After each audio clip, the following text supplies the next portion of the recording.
Vox Feminarum, puisque les femmes ont tant à partager. Alma, bonjour, je suis ravie de te recevoir aujourd'hui pour le podcast Vox Feminarum. Bonjour. Merci d'avoir répondu présente à mon invitation. Avec plaisir.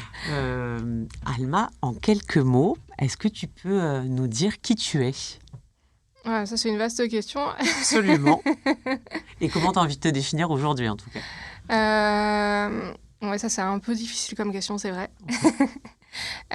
Qui je suis aujourd'hui, c'est vrai que j'ai tendance à me définir par mon rôle aussi de maman, même si je sais que je ne suis pas que ça. Mais c'est prédominant dans ma vie, donc forcément, c'est ce qui me vient en premier. Donc, ce serait la première chose. Et pour tout le reste, je pense qu'il y aurait besoin peut-être de quelques heures pour en parler. Oui, je pense que se définir aussi rapidement, mais c'est pour ça aussi que je me permettais de te poser la question, parce que toi et moi, on est rentrés en lien parce que tu as choisi d'ouvrir une chaîne sur TikTok. Oui. Pour parler d'un sujet bien particulier. Exactement. Et c'est à travers ce sujet que j'avais envie justement de partager ton histoire, ton témoignage, et puis peut-être pourquoi déjà tu as choisi les réseaux sociaux. Alors, pourquoi les réseaux sociaux ? C'est parce qu'aujourd'hui, je pense que c'est vraiment le moyen le plus simple de s'exprimer, en fait, en atteignant le plus de monde possible. Enfin, si tant est que les gens s'intéressent à ce qu'on dit, en tout cas. Et c'est le moyen le plus direct et accessible vraiment à tout le monde, quoi. Donc, il suffit de prendre son téléphone et de dire ce qu'on a envie de dire et de le poster, tout simplement. Et du coup, on a partagé quelques minutes avant de commencer l'enregistrement, et tu me disais que toi aussi, à un moment dans ta vie, les réseaux sociaux, ça t'avait apporté quelque chose de positif. Ouais. Oui. Ça fait de nombreuses années maintenant que je suis sur les réseaux sociaux, mais en tant qu'anonyme, on va dire. Et donc, je consommais beaucoup le contenu des autres. Et j'ai découvert des vidéos d'autres mamans qui sont devenues mamans bien avant moi, du coup. Et à travers leur discours, ça m'a appris beaucoup de choses. Et ça m'a fait changer mon point de vue sur les enfants, notamment. D'accord. Parce que, aussi quelque chose que j'ai découvert en vivant à l'étranger, c'est que notre rapport aux enfants en France, il est très différent de celui qu'on peut avoir dans d'autres pays. Et certaines femmes, certaines mères qui partageaient sur les réseaux sociaux, donc là en l'occurrence c'était sur Instagram, eh bien elles m'ont appris à porter un autre regard sur les enfants. Et un regard plus bienveillant, plus respectueux, et beaucoup moins comme étant une source de problème en fait. Parce que je trouve, alors c'est peut-être biaisé, mais en tout cas moi je trouvais que en tant qu'adulte, on avait plutôt tendance à entendre des discours très négatifs sur les enfants, comme quoi c'est une charge, comme quoi c'est fatigant, comme quoi ça fait du bruit, c'est... Il faut les sortir de temps en temps. Et même se plaindre des enfants dans les lieux publics, etc. en fait. Ah, ouais. Et la place de l'enfant vraiment dans nos sociétés. Et il y a des femmes, enfin il y en a une en particulier à laquelle je pense, mais... qui, de par son discours, sa manière d'aborder les enfants qu'elle a eu elle-même, etc., ça m'a vachement fait évoluer. Ça m'a fait me rendre compte qu'en fait, non, un enfant, c'est vraiment un être humain à part entière, quoi. Bien sûr. Avec des droits, avec tout un tas de sentiments, comme n'importe quel adulte. Et que tout ça, ça se respecte, tout simplement. Et qu'ils ont une place dans l'espace public, beaucoup plus que ce qu'on leur donne en France, je trouve. Alors, c'est très intéressant, la place de l'enfant dans notre société, parce qu'à plein d'endroits, et j'allais dire à plein de niveaux, elle peut être questionnée aujourd'hui. Moi, j'ai observé que, à travers l'expérience qui était la mienne, le moment où j'avais choisi d'allaiter mes enfants, c'était complexe. C'était complexe parce qu'il n'y a pas toujours d'espace pour le faire. Aujourd'hui, on a mis en place, par exemple, des salles de shoot pour les personnes qui ont besoin, de prendre une dose, j'allais dire, dans un endroit aseptisé, en tout cas sécurisé, voilà, en première lecture. Et on observe que quand on est mère et qu'on choisit d'allaiter, il n'y a pas toujours d'espace pour ça. Alors ça... Alors, est-ce que tu as envie de peut-être rebondir là-dessus? C'est un vrai sujet dans ce pays. En fait, je dis toujours, souvent je parle de la France, mais j'ai vécu 9 ans en Espagne. D'accord. Donc je trouve important de le savoir quand j'en parle parce que du coup, ça fait très peu de temps là, que je suis rentrée en France. Et donc c'est vraiment un élément de comparaison parce que je vois que mon quotidien est différent et que le regard qu'on porte aussi est différent, etc. Et en tant que femme européenne, c'est intéressant aussi de pouvoir avoir cette vision, parce que l'Espagne fait partie de l'Europe, jusqu'à preuve du contraire. Donc, exactement. Voilà. Mais non, c'est vrai que c'est très très différent parce que mon expérience a commencé en tant que mère en Espagne.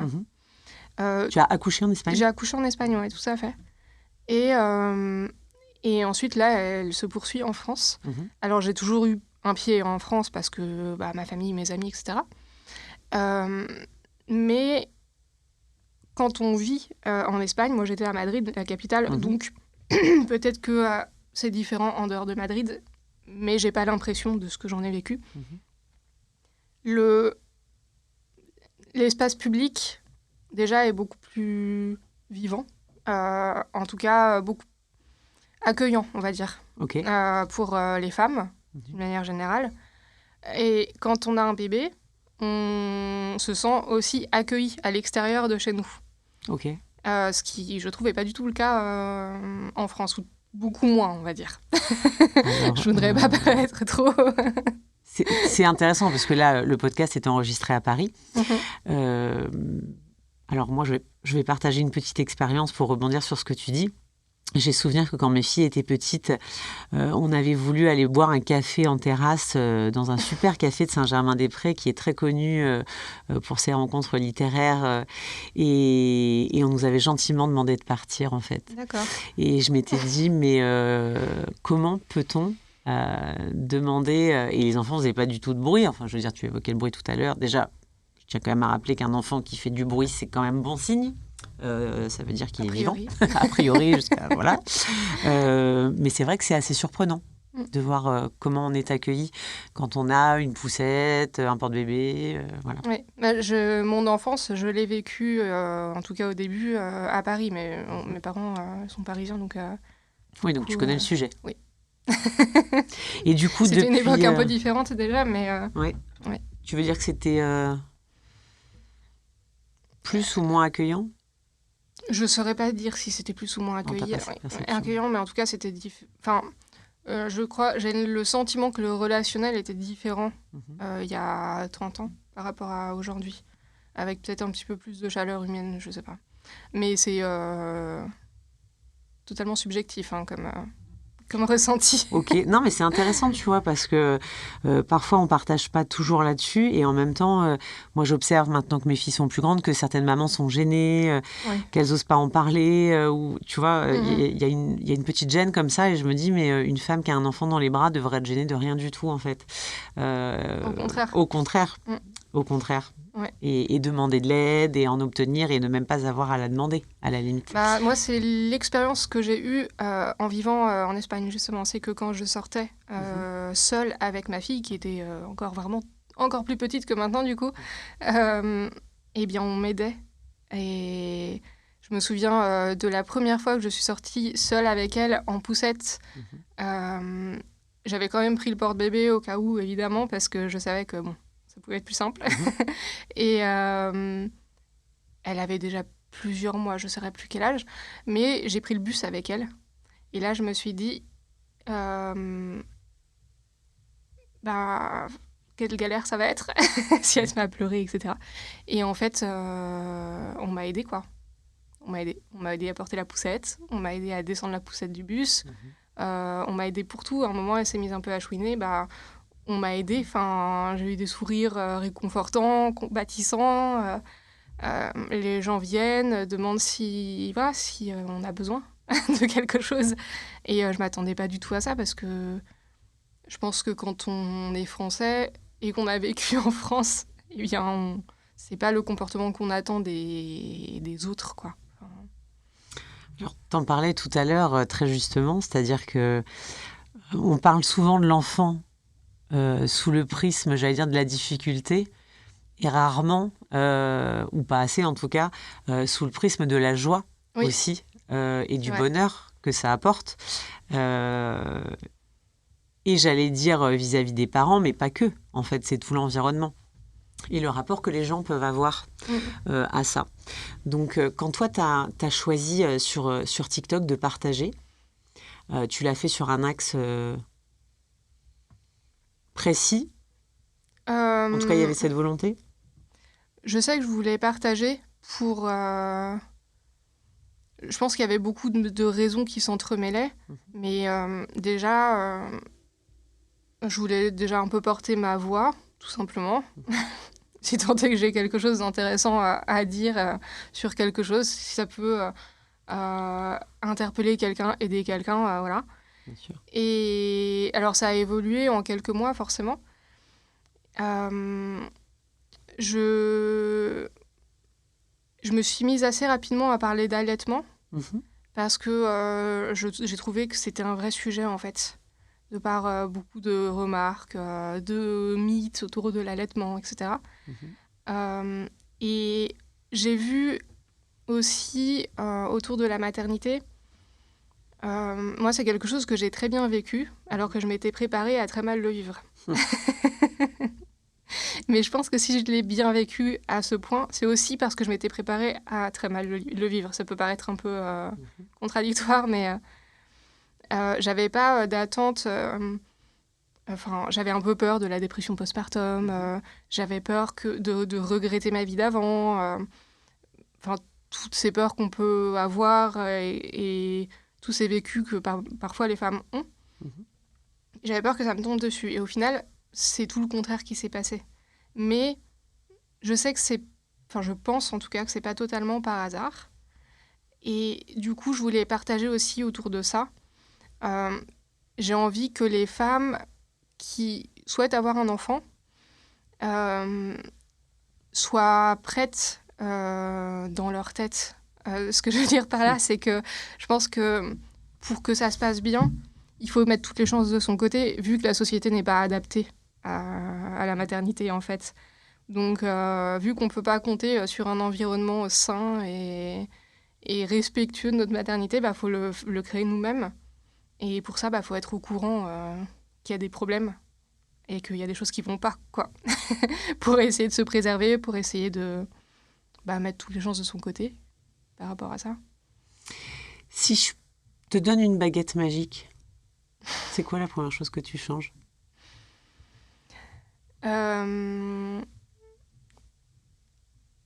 La première chose que je changerais,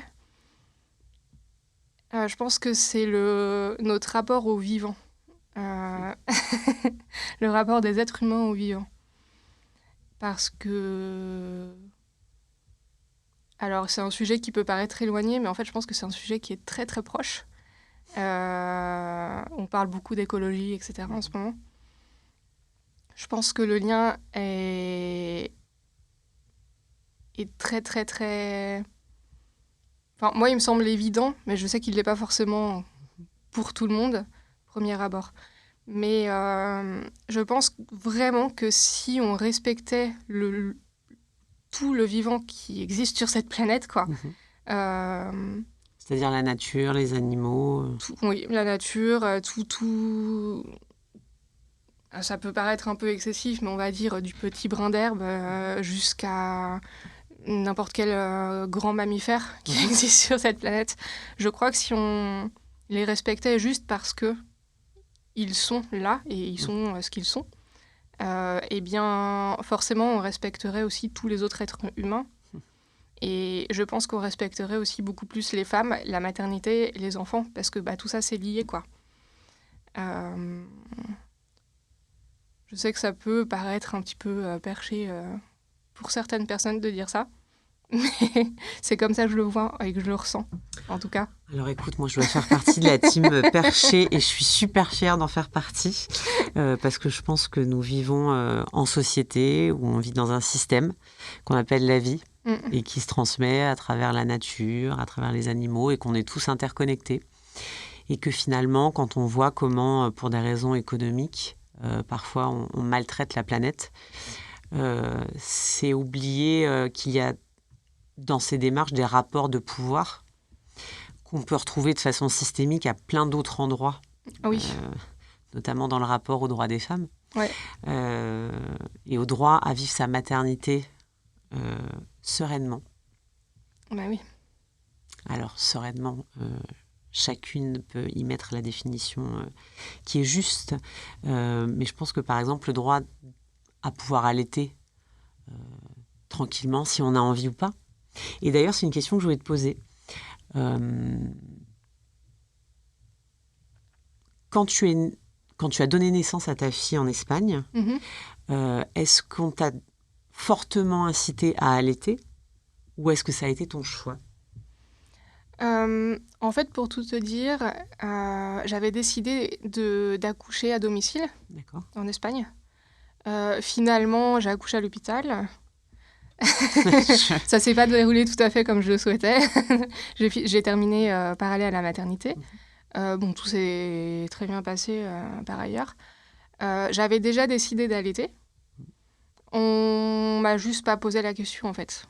C'était pas un sujet. Mais je peux pas... Ça peut pas être un témoignage parlant, parce que... ou représentatif, en tout cas, de ce qui se passe en Espagne. C'est ton expérience, en tout cas. Mais c'est mon expérience, mais je suis allée dans cette maternité exprès parce que je savais que c'était la maternité qui respectait le plus les femmes dans la région, quoi. D'accord. Mais je savais déjà que je voulais allaiter, c'était super important pour moi. Et je voulais allaiter au moins 6 mois. Okay. Et c'était même pas une option que ça fonctionne pas, je dois dire. Donc, mais c'est aussi parce que dans ma famille, j'ai eu des exemples de femmes qui allaitent. Et que ça fonctionnait et qu'il n'y avait pas de raison que ça ne fonctionne pas. Donc du coup, pour moi, c'était tout naturel que ça se passe comme ça. En revanche, je n'étais pas sûre d'apprécier. C'est pour ça que je m'étais dit, je me donne 6 mois, parce que je connaissais déjà un peu les recommandations, les bienfaits, etc. etc. Et je m'étais donné l'opportunité, si au bout de 6 mois, j'en avais marre, et bien d'arrêter, de pouvoir tout arrêter simplement. Tranquillement, ouais. Au final, bon, ça fait 21 mois maintenant et j'allaite toujours. Et pour le moment, Bravo. je ne vais pas arrêter. Donc, mais je m'étais laissé cette opportunité-là, en tout cas. Parce que j'ai pas aimé être enceinte, j'ai pas aimé la grossesse, et donc j'avais peur que ça soit un peu le prolongement de tout ça. Et du coup, le lien que j'ai aujourd'hui avec ma fille, et qui est apparu au moment où elle est née, avant que j'accouche, j'avais l'impression qu'il n'existait pas. C'était hyper abstrait. Je sais qu'il y a des femmes qui adorent être enceintes, rêveraient d'être tout le temps enceintes. À ce moment-là, comme elles sentent leur bébé et tout, elles sont hyper contentes et tout. Moi, c'est pas du tout le vécu que j'ai eu.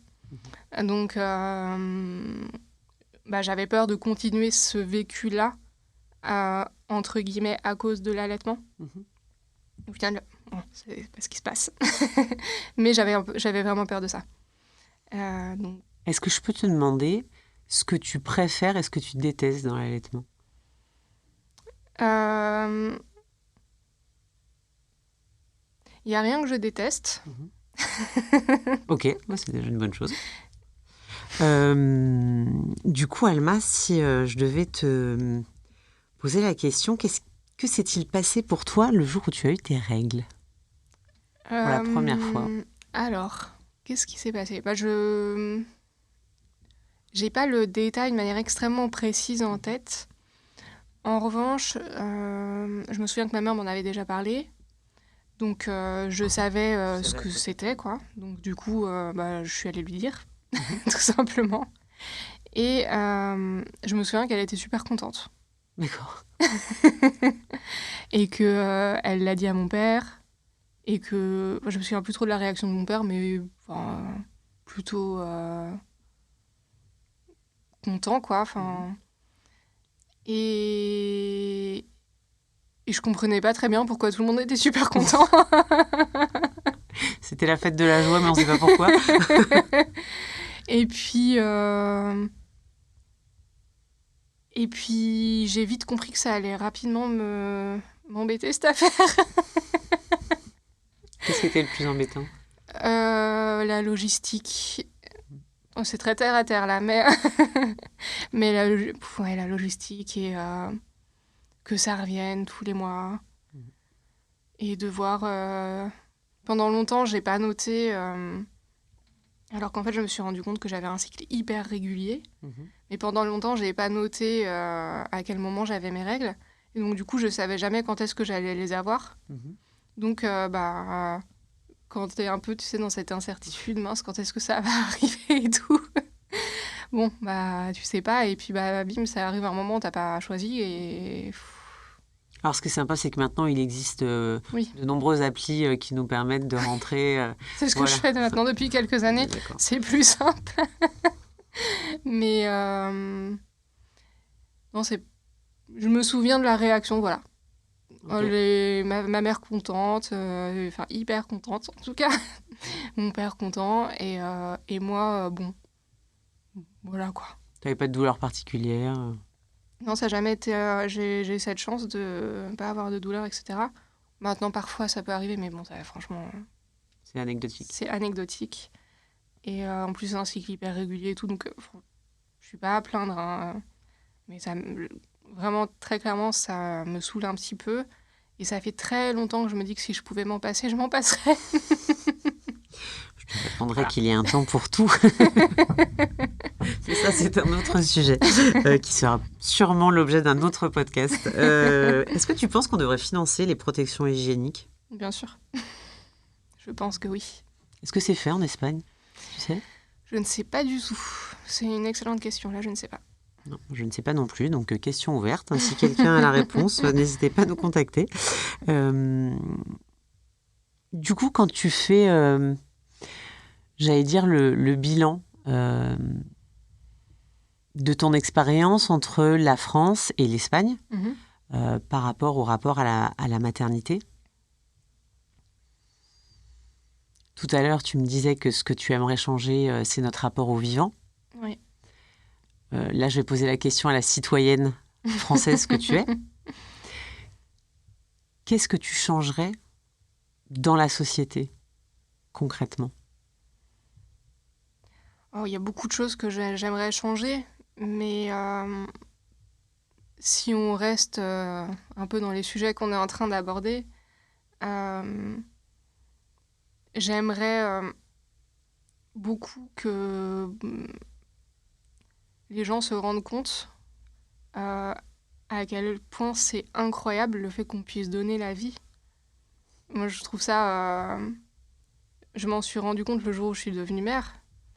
Mais c'est fou, quoi. Et je pense que si tout le monde s'en rendait compte, déjà les femmes se rendaient compte à quel point c'est un super pouvoir de pouvoir faire ça, ce serait génial. Et alors peut-être que je m'égare un petit peu, mais je me dis que c'est pas totalement... que ça n'y est pas totalement pour rien. Le fait que les hommes aient toujours cherché à nous rabaisser, à nous diminuer. Parce que c'est nous qui pouvons donner la vie, c'est pas eux. Donc j'y vois un lien probable. Peut-être que je me trompe, j'ai jamais étudié la question. Je n'ai jamais rien lu de précis là-dessus. Je pense pas être la seule à avoir cette idée. Mais je changerais ça. Le fait qu'on honore un peu plus les femmes pour ça, quoi. Enfin, pas que, mais... Non, mais ce qui est intéressant, c'est que ce rapport à la fécondité, c'est pas qu'au sens de la biologie, moi, je pense. Oui, effectivement, c'est un super pouvoir de donner la vie. Et on peut aussi donner la vie de plein d'autres façons différentes, à travers des liens sociaux, des projets, des causes qui nous tiennent à cœur. Et je pense que c'est quelque chose qui mériterait d'être valorisé, en fait. Et j'allais dire que je te remercie d'être venu aujourd'hui parce que c'est pas forcément un exercice facile d'enregistrer un premier podcast, même si déjà tu as l'habitude de faire des vidéos et de partager du contenu. Voilà, c'est pas exactement le même exercice parce que j'ai observé que de nombreuses femmes sont pas très à l'aise avec le fait de laisser s'exprimer leur voix. Alors, il y a pas de jugement moral de ma part là-dedans, mais je veux dire, on entend quand même pas mal d'inepties. Si vraiment on allume la télévision, qu'à titre personnel, je n'ai plus depuis longtemps, mais bon, je croise. Je ne regarde plus tellement voilà, non c'est plus. ça. J'arrive à croiser l'information quand même. Je me dis, il y en a qui. Bon, ça n'a pas l'air de leur poser trop de problèmes de prendre la parole pour dire à peu près rien du tout d'intéressant. Donc, et là pour le coup, je suis dans le jugement, mais j'assume. Et je me dis, les femmes parfois sont un peu trop timides dans le fait de s'exprimer sur leur réalité, comme si elles devaient obligatoirement être expertes de tout, tout le temps, ou être ambassadrices. Et si on était déjà l'ambassadrice de soi-même, de sa propre expérience, de qui on est, tout simplement. On nous apprend à ne pas nous mettre en avant, on nous apprend à rester discrète, à pas prendre trop de place. Donc ça a un impact forcément, une fois qu'on devient une femme. On nous apprend ça toute petite. C'est vrai. Alors ça continue après. Du coup, est-ce que tu penses que ta fille, tu l'éduques de façon plus libre? J'essaye en tout cas. Là, elle est encore là, vraiment petite, elle a même pas encore 2 ans. Mais Ça commence tôt. ça commence tôt, effectivement. Mais j'essaye. J'essaye vraiment, justement, sur TikTok, un sujet que j'aborde aussi, c'est ce qu'on appelle, en France en tout cas, l'éducation bienveillante ou positive, ou tous ces termes-là qu'on met. Ce que dans d'autres pays, on appelle simplement l'éducation, en fait. Intéressant.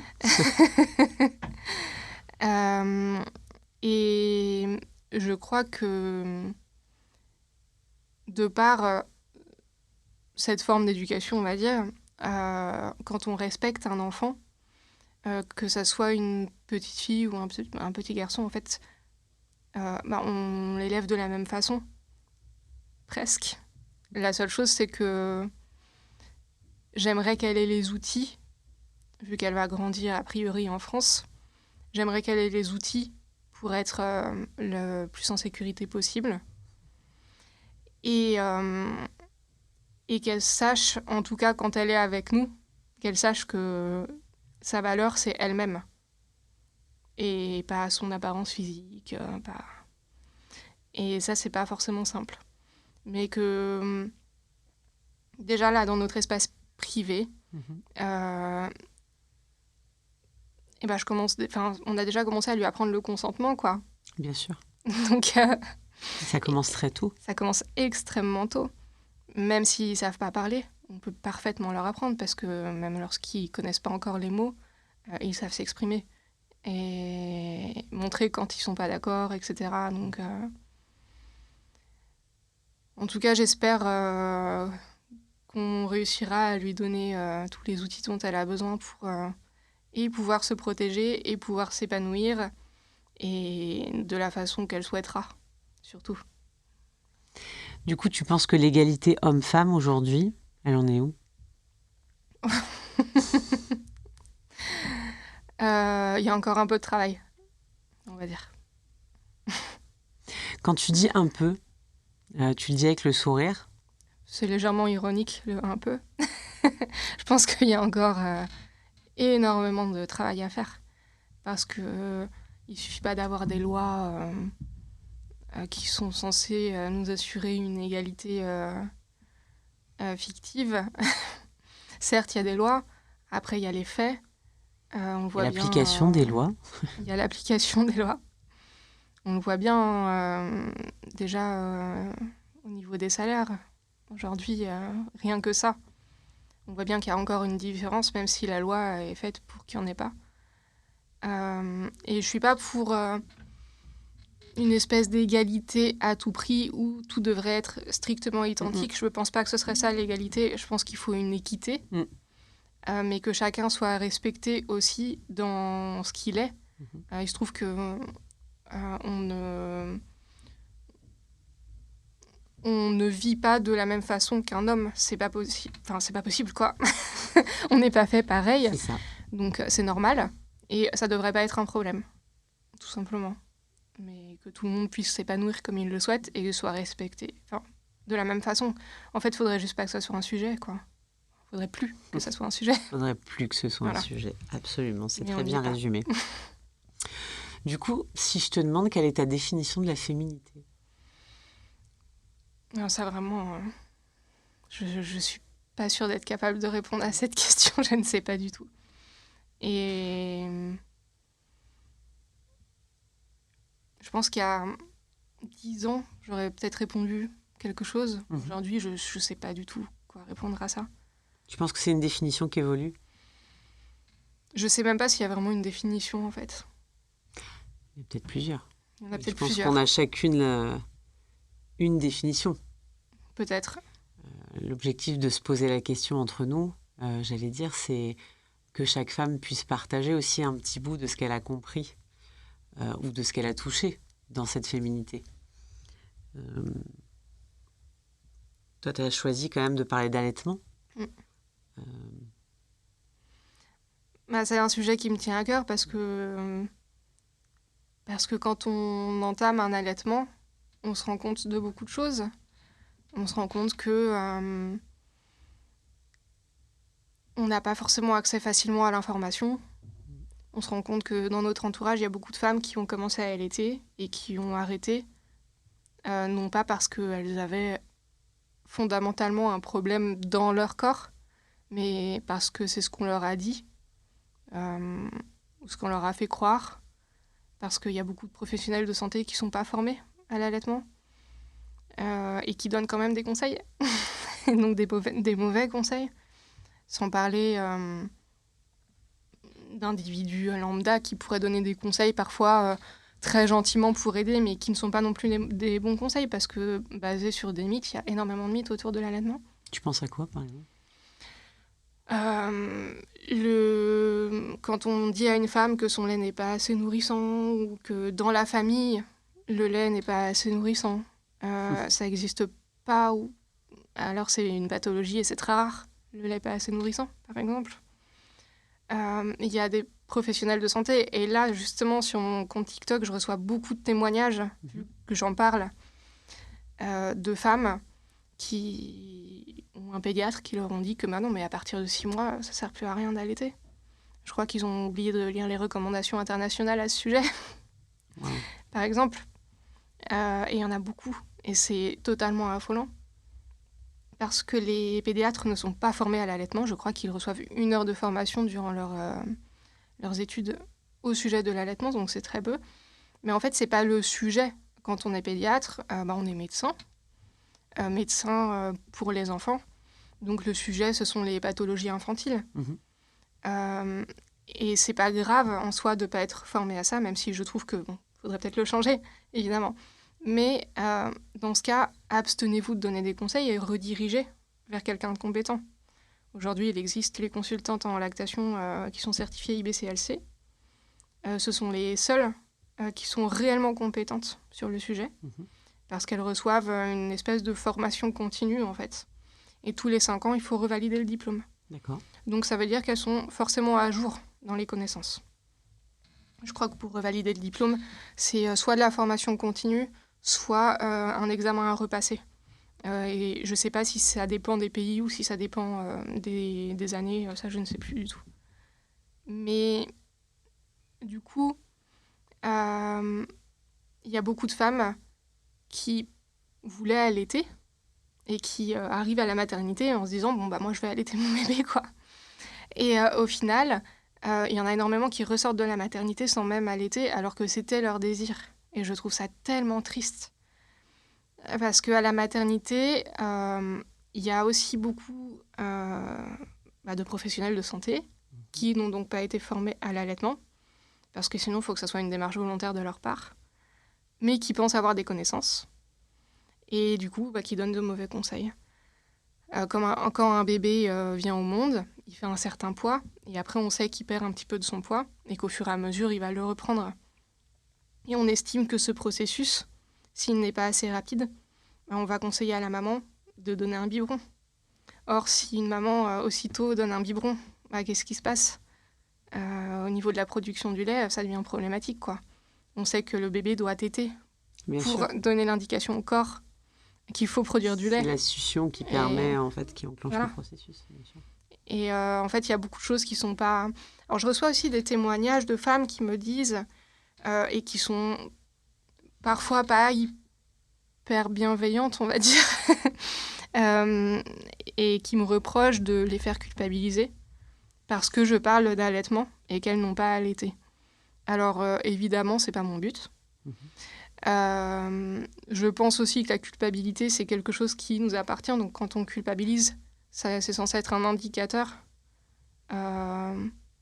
pour aligner ses actes avec ses propres convictions. Mais il y a des femmes qui me disent qu'à la maternité, on les a jugées parce qu'elles ne souhaitaient pas allaiter. Alors, je ne nie pas du tout que ça existe. Je suis persuadée que ça existe, d'ailleurs, évidemment. Mais je trouve que ça devrait pas être ça le sujet, en fait. Parce que, si je ne dis pas de bêtises, en tout cas, je suis sûre qu'il y a plus de 70% des femmes aujourd'hui qui, en arrivant à la maternité, souhaitent allaiter. Je crois que c'est un petit peu plus que ça, d'ailleurs. Il n'y en a pas 70% qui sortent en allaitant leur bébé, au bout de 3 jours à peu près. Donc c'est qu'il y a un manquement quelque part. Il n'y a pas... C'est qu'à un moment, il y a quelque chose, il y a un couac, quoi. Donc si au moins on respectait le processus naturel, un peu de l'accouchement ou du post-accouchement, avec un bébé qui serait immédiatement en peau à peau, évidemment quand il n'y a pas de problème, ou en tout cas le plus rapidement possible en peau à peau, si on laissait la mère et le bébé ensemble, vraiment tout le temps, en fait, si, sauf cas impérieux, on ne prenait pas le bébé pour immédiatement le peser, le mesurer, etc., alors qu'en fait, en vrai, on s'en fiche un peu, ça peut attendre quelques jours, c'est pas grave. Et si on aidait les mères à mettre leur bébé au sein correctement quand elles n'y arrivent pas. Et puis quand elles sont fatiguées de l'accouchement aussi, je pense qu'il faut le dire. Évidemment. C'est physiquement, c'est pas du tout un événement neutre. Donc il y a une phase d'épuisement qui est réelle. C'est normal. C'est pour ça qu'on a besoin d'être accompagné, en fait. C'est pour ça qu'on a besoin d'être accompagné, et c'est aussi parce qu'on n'a pas d'image de femmes allaitant. Nulle part. Même dans la culture populaire, dans les films, etc., on n'a pas d'image. On a un peu sexualisé l'image du sein. C'est-à-dire que le sein, il est quand il est objet sexuel. Pas quand il est, j'allais dire, transmission de vie. Je me souviens de quelqu'un qui m'a dit un jour, puisque tu nous dis que c'est si naturel d'allaiter, pourquoi il y a besoin de personnes pour aider à l'allaitement, en parlant de consultantes en lactation, etc. J'avais répondu que pour un acte aussi naturel qu'il soit, si on ne le voit jamais, eh bien ça se perd. Et là, c'est vraiment ça. On ne le voit jamais. Mimétisme ou transmission. L'allaitement, c'est clairement du mimétisme. Il y a eu aussi, il y a quelques années, quelque chose que j'avais trouvé super intéressant. C'était dans un zoo, une orang-outan qui venait d'avoir un petit, et elle ne savait pas comment le nourrir. Elle n'avait jamais vu d'autres femelles avoir un bébé, et elle ne savait pas comment faire. Et ce qui est intéressant, c'était que la réponse des vétérinaires, etc., ça n'a pas été de donner un biberon au bébé, alors que, en fait, avec les êtres humains, c'est souvent ça la réponse, en France en tout cas. La réponse, ça a été... Il y avait une soignante qui était en congé maternité, qui allaitait son bébé. Ils lui ont demandé si elle pouvait venir pour lui montrer. Et il y a des vidéos de ça qu'on peut trouver très facilement sur Internet. Et en fait, cette soignante, elle est venue avec son bébé, et elle allaitait son bébé devant cette femelle orang-outan. Et du coup, elle a reproduit le geste et elle a allaité son bébé orang-outan, quoi. Et alors moi, je trouve ça adorable, mais c'est assez parlant, je trouve, comme histoire. C'est une histoire vraie, hein. C'est vraiment très facile de retrouver sur Internet les vidéos. Je sais plus dans quel pays c'était, mais on a besoin de représentation. On a besoin de Super représentation, bien sûr. Et puis, j'allais dire, ça fait aussi partie de la pluralité des femmes. C'est-à-dire qu'on peut choisir de ne jamais avoir d'enfant et c'est OK, comme on peut choisir d'allaiter son enfant pendant des années et c'est OK. L'important, c'est que chaque femme puisse être suffisamment libre pour exercer ce qu'est la vie et vivre la vie qu'elle a envie de vivre. Et pour être suffisamment libre, il faut avoir les informations. Tout à fait. Sinon, on n'est pas vraiment libre. C'est vrai. Je trouve. On est conditionné voilà. à faire quelque chose. Ouais. Alors, après, qu'est-ce que ça permet, le fait de ne pas allaiter ses enfants, selon toi ? Pour moi, alors qu'aujourd'hui, j'allaite mon enfant depuis 21 mois,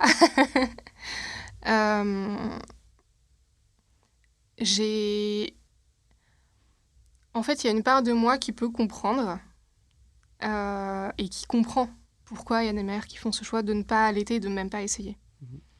Je le comprends, il y a plein de raisons à ça. Évidemment, le fait qu'on sexualise la poitrine, ça, c'est une raison qui, d'ailleurs, revient souvent quand on parle avec des femmes qui n'ont pas souhaité allaiter. Il y a aussi une raison que je trouve un peu bancale, qui est que y a des femmes qui souhaitent que le père aussi crée un lien au moment du repas de bébé. Bon, ça pour moi, c'est même pas un sujet, mais bon, passons. Il y a beaucoup d'autres façons de créer un lien avec un bébé que de le nourrir, évidemment, et heureusement. D'accord. Et il y a aussi cette notion de liberté. Parce que on nous rabâche un peu, je trouve, que le fait de rendre indépendant son enfant le plus vite possible, ça va nous rendre notre liberté. Je pense que c'est faux. Mais on l'entend beaucoup. Moi, je pense même que c'est carrément l'inverse, en fait. Mais bon. Et le souci, c'est aussi que dans un pays comme la France, le congé maternité est extrêmement court. Alors, qu'est-ce qu'on fait ? On commence à allaiter son bébé, et puis à 2 mois et demi, on doit reprendre le travail. Et après, quasiment rien n'est mis en place pour pouvoir... faire correctement son postpartum, tu veux dire ? Oui, non mais voilà. Non mais c'est clair. C'est clair. Rien n'est mis en place. Donc ça aide pas. Mais en tout cas, je peux comprendre. Après, pour moi-même, allaiter mon enfant, c'est juste... Enfin, je trouve ça vraiment incroyable. Et je crois vraiment... C'est pour ça que tout à l'heure, je parlais de notre lien au vivant. Je crois vraiment que si on était plus ancré dans le vivant, si... Bon, évidemment, la société était adaptée aux mères, et si beaucoup de choses se faisaient de manière plus naturelle, accouchement y compris, je pense que ce ne serait pas une question, en fait. Je pense que beaucoup plus de femmes allaiteraient, parce que c'est ce qui découle naturellement d'un accouchement. En fait, il ne faut quand même pas oublier que si l'humanité est là aujourd'hui, c'est aussi grâce à l'allaitement. Avant, c'était le seul moyen de nourrir un bébé, quoi. On n'avait pas trop le choix. Et on ne se posait pas la question. Fort heureusement, le lait artificiel a été inventé, parce que si une mère était malade ou morte en couche, ou peu importe, ce qui pouvait arriver, pour pas que le bébé meure, ça pouvait être quelque chose de très utile. Mais aujourd'hui, c'est plus du tout l'utilisation qui en est faite, évidemment. Et ce qu'on ne sait pas non plus, c'est la durée, entre guillemets, normale d'un allaitement, ou du moins le sevrage naturel, quand est-ce qu'il arrive. Il y a beaucoup de choses qui sont censées être naturelles, qui aujourd'hui ne le sont plus du tout, en fait. Donc c'est dommage, je trouve. Comme écouter ses cycles menstruels, par exemple. Exactement. Clairement, on n'a pas du tout la même énergie quand on est en pleine évolution. Évolution. Il Aussi, était pas mal ce lapsus quand même. Oui. Évolution. Je voulais dire un autre mot, me semble-t-il. Je crois que c'était ovulation. Mais c'est intéressant. En tout cas, je tenais à te remercier, Alma, d'être venue partager avec nous ton expérience. Merci à toi de l'avoir permis. C'est vraiment chouette parce que j'invite vraiment toutes les personnes qui nous écoutent à aller découvrir ta chaîne et puis à continuer à suivre l'aventure qui est la tienne et les partages qui sont les tiens. Donc merci beaucoup d'être venu partager avec nous tout ça. Et puis je te souhaite encore plein de bonnes choses dans ton allaitement. Merci beaucoup.